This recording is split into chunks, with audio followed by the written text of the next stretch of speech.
இன்னும் சில பேர் என்ன சொல்கிறாங்க, யாரை பார்த்தாலும் இப்போ அது ஒரு நல்ல ஒரு நவீன கால உத்தியாவே சித்தர் சித்தர் சித்தர், ஜீவசமாதி ஜீவசமாதி ஜீவசமாதி. சித்தர்கள் அருளாளர்கள்ங்கிறவங்க வேற, அருளை நிறைய பெற்றவர்கள் அருளாளர்கள். பிற சமயத்தில் அந்த கடவுளாக கருதப்படுபவரே செய்த மாதிரியான அற்புதங்கள் எல்லாம் இவங்க சர்வசாதாரணமாக பண்ணி கொடுத்துருக்குறாங்க. கிறிஸ்தவ மதத்தில் பார்த்தீங்கன்னா இயேசுநாதர் இறந்தவனை உயிர்த்தெழுப்பி கொடுக்குறார்.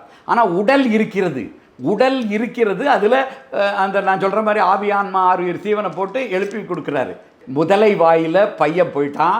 அந்த முதலை வாய் பையன்லேருந்து அதுக்கு பிறகு 7 ஆண்டுகள் 8 ஆண்டுகள் கழித்து எந்த வயசில் போனானோ அதுலேருந்து 8 வருஷம் கழித்து, இப்போ ஒரு 3 வயசில் அந்த பாலகன் உள்ளே போனான்னா 8 வருஷம் கழித்து 11 வயசு பாலகனாக அந்த முதலையிலேருந்தே மீட்டு கொடுக்குறார்.